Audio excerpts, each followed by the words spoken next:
कक्षा 12 के विद्यार्थी ध्यान दें।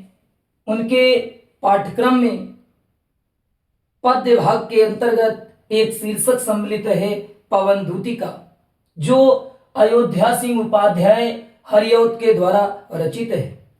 इस शीर्षक के शब्द से ही हमें मालूम पड़ रहा है कि यहाँ पर दूतिका कौन है। दूतिका कहते हैं संदेश वाहिका।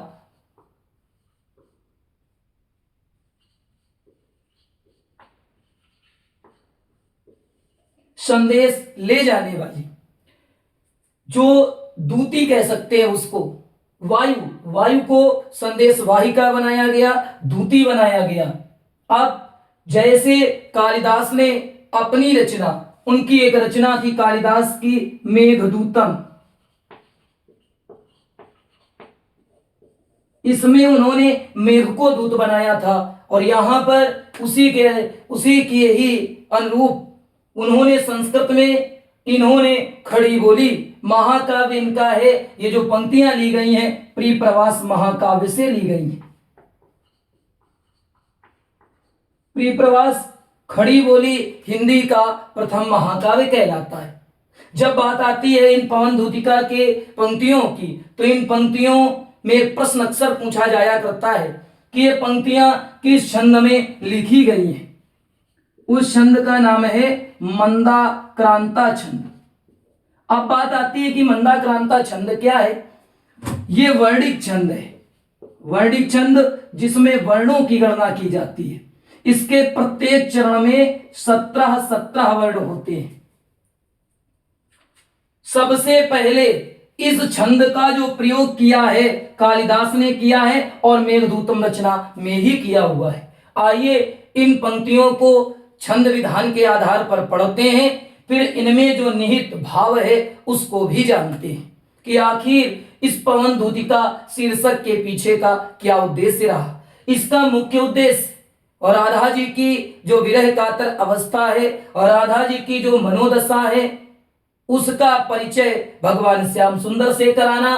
और किसके माध्यम से? पवन के माध्यम से, वायु के माध्यम से। चूंकि एक बात हम लोग बहुत अच्छे से जानते हैं कि क्या कभी वायु संदेशा सुना सकती है? नहीं। लेकिन कवि ने यहां पर संदेश वाहिका बनाया है पवन को, इसलिए यहां पर इन पंक्तियों में एक अलंकार है और उसका नाम क्या है? मानवीकरण। इन पंक्तियों में मानवीकरण अलंकार है। बैठी खिन्नायक दिवस वे गे हमें थी अकेली।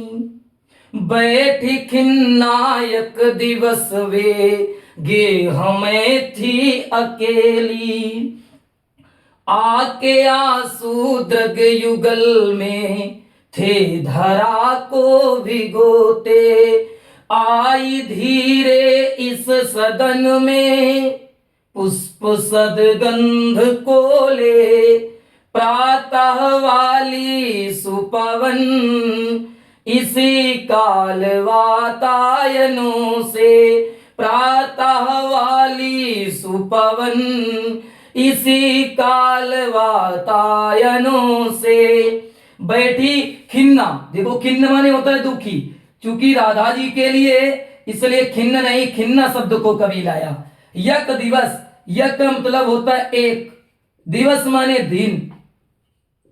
वे गे हमें थी अकेली, वे कौन? राधा जी। गे हमारे घर में क्या थी? अकेली थी।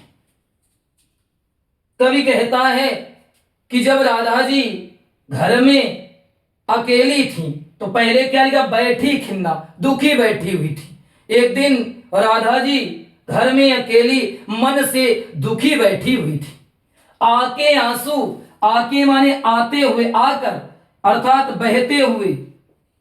आंसू, आंसू द्रग माने होता है नेत्र, युगल माने दोनों। उनके दोनों नेत्रों से बहते हुए आंसू कर क्या रहे थे? धरा को भिगो रहे थे, पृथ्वी को गीला कर रहे थे। पृथ्वी को गीला कर रहे थे।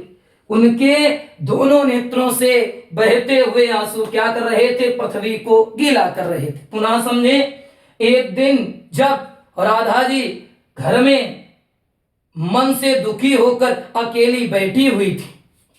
होता क्या है, उनके दोनों नेत्रों से आंसू बह रहे थे और वो आंसू पृथ्वी को भिगो रहे थे, गीला कर रहे थे। तभी आई धीरे इस सदन में, किस सदन में, जिस सदन में, जिस घर में राधा जी बैठी हुई हैं, पुष्प सदगंध को ले, पुष्पों की सुगंध को ले माने लेकर, प्रातः वाली सुपवन, प्रातः कालीन सुंदर पवन, वातायनों से, देखो वातायन छोटी खिड़की को कहा जाता है, झरोखा भी कह सकते हैं। होता क्या है, तभी इसी काल, तभी प्रातः वाली सुंदर पवन धीरे से पुष्पों की सुगंध को लेकर के प्रवेश करती है। एक दिन राधा जी जब मन से दुखी होकर घर में अकेली बैठी हुई थी, उनके दोनों नेत्रों से बहते हुए आंसू पृथ्वी को गीला कर रहे थे। तभी प्रातःकालीन सुंदर पवन पुष्पों की सुगंध को लेकर झरोकों से, खिड़कियों से क्या करती है, धीरे से प्रवेश करती है।